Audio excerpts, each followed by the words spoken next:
Ladies and gentlemen, ISL date has been announced. Indian super ലീഗിന്റെ തീയതി പ്രഖ്യാപിച്ചിട്ടുണ്ട്. September 4-ാം തീയതി ആയിരിക്കും ഇന്ത്യൻ സൂപ്പർ ലീഗ് ആരംഭിക്കുക. പക്ഷേ ലീഗിന്റെ സ്ട്രക്ചർ എങ്ങനെയായിരിക്കും എന്നുള്ള കാര്യത്തിലുള്ള തീരുമാനം അടുത്ത ആഴ്ച മാത്രമേ വരത്തുള്ളൂ.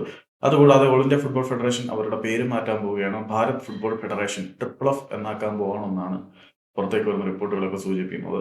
ഡ്യൂറന്റ് കപ്പിൽ കേരള ബ്ലാസ്റ്റേഴ്സ് ഉൾപ്പെടെയുള്ള ചില ക്ലബ്ബുകൾ തങ്ങളുടെ പാർട്ടിസിപ്പേഷൻ ഇതുവരെയും ഉറപ്പിച്ച് പറഞ്ഞിട്ടില്ല. പക്ഷേ കൊൽക്കത്ത ക്ലബ്ബുകളൊക്കെ ഡ്യൂറന്റ് കപ്പിന് റെഡി ആയിട്ടുണ്ട്. Indian football league officially start ചെയ്യാൻ പോവുകയാണ്. ഇന്ത്യൻ ഫുട്ബോൾ ലീഗ് അല്ല, Indian football season officially start ചെയ്യാൻ പോവുകയാണ്.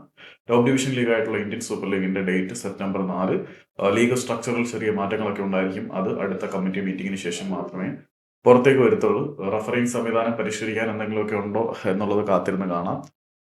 പിന്നെ club ISL club Kerala Blasters അവരുടെ കോസ്റ്റ് ട്രിം ചെയ്യുന്നതിന്റെ ഭാഗമായിട്ട് ഹോം ഗ്രൗണ്ട് പ്ലേയേഴ്സിലേക്ക് തിരിയുന്നതുകൊണ്ട് വലിയ വിദേശ താരങ്ങളൊന്നും പ്രതീക്ഷിക്കേണ്ട എന്നാണ് അറിയുന്നത്.